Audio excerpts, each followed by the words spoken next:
Hello दोस्तों, विहान कहानियाँ में आपका स्वागत है। ये बहुत पहले की बात है। सोनापुर नाम के एक गांव में पूनम नाम की एक औरत अपने 5 जुड़वा बेटों के साथ रहती थी। पांचों बेटे एक दूसरे से बहुत ही ज्यादा मिलते जुलते थे, मानो जैसे एक दूसरे का ही रूप हो। पूनम के हर एक लड़के में एक अनोखा गुण था। पहला बेटा सामू, जो कि तालाब का पूरा पानी अपने मुंह के अंदर भर सकता था, वो भी पूरे 7 मिनटों के लिए। दूसरा बेटा रामू, जो कि अपने पैर बहुत लंबे कर सकता था। तीसरा बेटा जोधू, जिसका शरीर लोहे की तरह सख्त था। और चौथा बेटा मधु, जिसे आग से कोई हानि नहीं पहुंचती थी। और सबसे छोटे बेटे का नाम था लाडू, जो कि अपनी सास को पूरे 1 दिन के लिए रोक सकता था। पांचों भाई दिखने में बिल्कुल एक जैसे ही थे, बस उनकी माँ ही जानती थी कि उनमें से कौन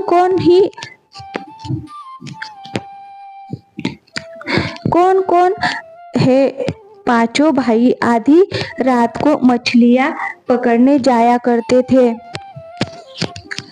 भाइयों सुनो, मैं तालाब का पानी अपने मुंह के अंदर भर लेता हूँ, फिर तुम तालाब के नीचे उतरकर जल्दी जल्दी से मछलियाँ पकड़कर लाना और तालाब से बाहर आ जाना।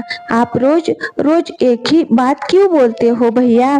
क्या हमने आज तक 1 मिनट की भी देरी की है? हम तैयार हैं भैया। इसके बाद शामू तालाब का पानी अपने मुंह के अंदर भर लेता है और बाकी के चारों भाई नीचे जाकर मछलियां पकड़ लेते हैं। और मछलियां पकड़ने के बाद जैसे ही वो घर पहुंचे, उनमें से एक भाई बोला, आज लाडू की बारी है। छोटे भाई, आज तुम इन मछलियों को लेकर बाजार जाओ और बेच कर आओ।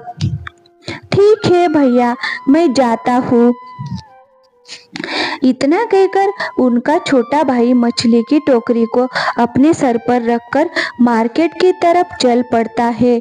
और जैसे ही वह मार्केट पहुंचता है, वह अपनी टोकरी को एक स्थान पर रखता है और वही खड़ा होकर मछलियां बेचने लगता है। और उसी समय वहां कुछ मछुआरे आ जाते हैं और उसकी मछलियों को देखकर उससे कहते हैं, तुम्हें रोज रोज इतनी बड़ी बड़ी मछलियां कहाँ से मिलती है? हमें बताओ तो। और हमें इतनी अच्छी अच्छी मछलियां क्यों नहीं मिलती भाई? हाँ, तुम जरूर कोई जादू टोना करते हो ना। मुझे पता है, मैं समझ गया। नहीं, तुम्हें बताना ही पड़ेगा। तुम रोज रोज इतनी बड़ी बड़ी मछलियां कहाँ से लाते हो? अच्छा, तो आप लोगों को जानना है? ठीक है, तो आप सुबह सुबह तालाब के किनारे पर आ जाना। मैं आपको बड़ी बड़ी मछलियां पकड़वा दूंगा। लाडू ने घर जाकर अपने बड़ी भाई को सारी बातें बताई। उसके बातें सुनकर सामू तैयार हो गया और दूसरे ही दिन सारे मछुआरे तालाब के किनारे पहुंच गए। सामू के अलावा बाकी के 4 भाई आज तालाब के किनारे नहीं आए थे। फिर सामू ने उन मछुआरे से कहा, सुनिए, मैं 7 मिनट के लिए तालाब का पानी अपने मुंह में भर लूंगा और तुम 7 मिनट के अंदर जितना मछली पकड़ना चाहो पकड़ सकते हो। मैं एक बार फिर से कह रहा हूँ, मैं 7 मिनट से ज़्यादा तालाब का पानी अपने मुंह के अंदर नहीं रख सकता, तो आपको 7 मिनट से पहले ही तालाब से आना होगा। ठीक है? ठीक है, तुम चिंता मत करो, हम 7 मिनट से पहले ही तालाब से बाहर आ जाएंगे। इतना सुनते ही सामू तालाब का पानी अपने मुंह के अंदर भरने लगता है और सारे मछुआरे तालाब के अंदर जाकर अपनी अपनी टोकरी में मछलियां भरने लगते हैं। लेकिन 7 मिनट होने के बाद भी सारे मछुआरे तालाब से बाहर नहीं निकलते और 7 मिनट के बाद जो सामू ने तालाब का सारा पानी अपने मुंह के अंदर भर रखा था उसने तालाब में छोड़ दिया और जो मछुआरे तालाब से बाहर नहीं निकले थे वह तालाब में डूबकर मर गए। पूरे गांव में हाहाकार मच गया और मछुआरे के परिवार वालों ने सामू के राजा से शिकायत कर दी। मछुआरों के परिवार वालों की सारी बातें सुनकर राजा ने सामू से कहा, क्या इनकी बातें सच है? सामू, क्या तुमने अपने मुंह से पानी छोड़कर इतने सारे लोगों को मार डाला? हाँ, ये सच है महाराज, ये सच है। पर अगर मैं अपने मुंह से पानी बाहर नहीं छोड़ता तो मेरा गला फट जाता और मैं मर जाता। महाराज, मैंने उनसे बार बार कहा था कि मैं अपने मुंह के अंदर 7 मिनट से ज़्यादा पानी नहीं रोक सकता, लेकिन उनमें से किसी ने भी मेरी बातों पर ज़्यादा ध्यान नहीं दिया, इसलिए मुझे मजबूरन पानी बाहर छोड़ना पड़ा और इस तरह से ये घटना घटी है। महाराज, मैं आपसे फिर कहता हूँ, इसमें मेरी कोई गलती नहीं है। इतने सारे लोगों की मृत्यु का उत्तरदायी मैं तुम्हें ही मानता हूँ। मैं तुम्हें सजा देता हूँ कि तुम्हें उसी तालाब में डुबाकर मारा जाए। इससे पहले तुम्हारी कोई अंतिम इच्छा हो तो बताओ, हम उसे पूरी करने की पूरी कोशिश करेंगे। महाराज, जब मुझे मरना ही है तो बस मेरी आखिरी इच्छा ये रहेगी कि मैं एक बार अपनी माँ से मिलना चाहता हूँ। ठीक है, ऐसा ही होगा। तुम एक बार और आखिरी बार अपनी माँ से मिल सकते हो। शामू, तू घर जाकर सारी बातें अपनी माँ और अपने भाइयों को बताता है। तभी दूसरा बेटा रामू, जो अपने पैरों को बहुत लंबा कर सकता था, वह कहता है, भैया भैया, आप बिल्कुल भी परेशान ना होइए, कल आपकी जगह मैं जाऊंगा। अभी आप घर पर ही बैठकर आराम कीजिए, कल मैं सब संभाल लूंगा। अगले ही दिन रामू अपने बड़े भाई शामू की जगह तालाब में डूबकर मरने के लिए आ गया और पूरे राज्य की प्रजा भी इस सजा को देखने के लिए उस तालाब के पास आई हुई थी। अरे, कल तो तुमने लाल कमीज पहनी थी और आज ये नीली कमीज पहन के क्यों आए हो? माँ का आदेश था महाराज, और मैं अपनी माँ का हर आदेश मानता हूँ और अब मैं आपके आदेश का पालन करने जा रहा हूँ। महाराज, अलविदा।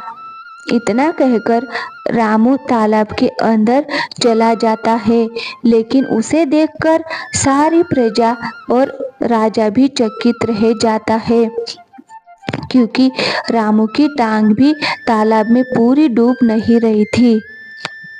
ये कैसे हो गया? पैरों में रबड़ लगा के रखी है क्या, या पैरों में ट्यूब बांध रखी है? तालाब का पानी तो सामू का कुछ भी नहीं बिगाड़ पाया। ये कैसे हो गया भैया? मुझे तो लगता है ये सामू कोई जादू टोना जानता है। ये क्या शामू, तालाब का पानी तो तुम्हारा कुछ भी नहीं बिगाड़ पाया है। ठीक है, कोई बात नहीं, तालाब में डूबने से बच गए। अब तुम्हारी गर्दन मेरा जल्लाद काटेगा। बोलो बोलो, तुम्हारी अंतिम इच्छा क्या है? कल पूरी रात मेरी माँ रोई महाराज, बस मैं एक बार अपनी माँ को देख के आ जाऊँ, इसके अलावा मेरी और कोई इच्छा नहीं है महाराज। ठीक है, ऐसा ही होगा। अब कल सुबह ही तुम्हारी गर्दन काटी जाएगी। भाइयों, आप सब तो जानते हो मेरी गर्दन कितनी सख्त है। मेरी गर्दन काटते समय तलवार ही टूट जाएगी। कल भैया की जगह मैं जाऊंगा। बेटा, हर वक्त अपने कान खुले रखना। माँ, आप हमारे लिए परेशान मत होइए, हमें कुछ नहीं होगा। अगले दिन जब राजा का जल्लाद उसके गर्दन पर तलवार मारता है तो गर्दन पर तलवार लगते ही तलवार टूट जाती है। ये हो क्या रहा है? मैंने अपने जीवन में आज तक ऐसा कुछ नहीं देखा। प्रजागण सुनिए सुनिए, कल शाम को आग में जलाकर मारा जाएगा, फिर देखते हैं ये कैसे बचता है। महाराज, महाराज, मैं आग से नहीं बच पाऊंगा। इस बात को मैं अच्छी तरह से जानता हूँ, इसीलिए मैं अंतिम इच्छा अपनी माँ से मिलना चाहता हूँ। ठीक है, ठीक है, तुम अपनी माँ से मिलकर और आखिरी बार के लिए उसके साथ रहकर आ जाओ। अगले दिन उसका भाई मधु आग में जलने के लिए आ जाता है, जिसका आप कुछ भी नहीं बिगाड़ पाती। ये कैसे हुआ? आखिर ये मामला क्या है? पानी में डुबाया तो पैर लंबे हो गए, सर कटवाने की कोशिश की तो तलवार ही टूट गई, और अब आग में जलाया तो आग भी कुछ नहीं बिगाड़ पा रही है। ये सामू जरूर कोई जादू टोना जानता हो। अरे ये सब क्या हो रहा है? मेरी तो कुछ भी समझ नहीं आ रहा है। ये क्या? ये तो सामू को आग से भी कुछ नहीं हो रहा है। सुनो शामू, अब तुम्हें मिट्टी में दबाकर मारा जाएगा। बहुत हो गई तुम्हारी नौटंकी। महाराज, मुझ पर दया करके मुझे आखिरी बार के लिए माँ से मिलने की अनुमति दे दीजिए ना। मुझे मेरी माँ का बहुत ज़्यादा याद आ रहा है। ठीक है, आखिरी बार के लिए मैं तुम्हें अनुमति देता हूँ, क्योंकि कल सुबह ही मैंने तुम्हें मिट्टी में दफन कर दूंगा। भैया, आप तो जानते हो मैं पूरे 24 घंटे के लिए अपनी सांसें रोक सकता हूँ, इसीलिए कल मैं जाऊंगा और जब वो मुझे दबा देंगे तो आप रात को आना और मुझे मिट्टी से खोदकर बाहर निकाल लेना। उसके बाद हम ये राज्य छोड़ देंगे और किसी दूसरे राज्य में जाकर अपना बसेरा करेंगे और वहाँ पर चैन से रहेंगे। यही सही रहेगा। लेकिन फिर भी मेरे बेटे लाडो, अपना ध्यान रखना। माँ, आप बिल्कुल चिंता मत कीजिए, देखना सब कुछ ठीक हो जाएगा। अगले दिन राजा एक गड्ढा खुदवाता है और एक बाबा को बुलाता है। महाराज, इसके अंदर जो भी भूत था मैंने उसे भगा दिया है। अब आप इसे मिट्टी में दबा सकते हैं। राजा लाडू को उसी गड्ढे में दबा देता है और फिर कहता है, आखिर पापी को सजा मिल ही गई। अब चलो सब अपने अपने घर चले जाओ। और जब घना अंधेरा हो गया, चारों भाई अपनी माँ को साथ लेकर उसी जगह पर आ गए जहाँ पर लाडू को दफनाया गया था। उन सभी ने जल्दी से मिट्टी को खोदा और लाडू को बाहर निकाल लिया। फिर उनकी माँ भानुमती रो पड़ी और बोली, जिसके पास ऐसे 5 अनमोल रत्न है, उसे किस बात का डर।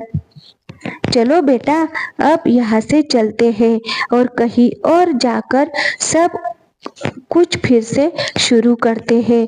उसके बाद पांचों माँ बेटे उस राज्य को छोड़ देते हैं और किसी दूसरे राज्य में जाकर हंसी खुशी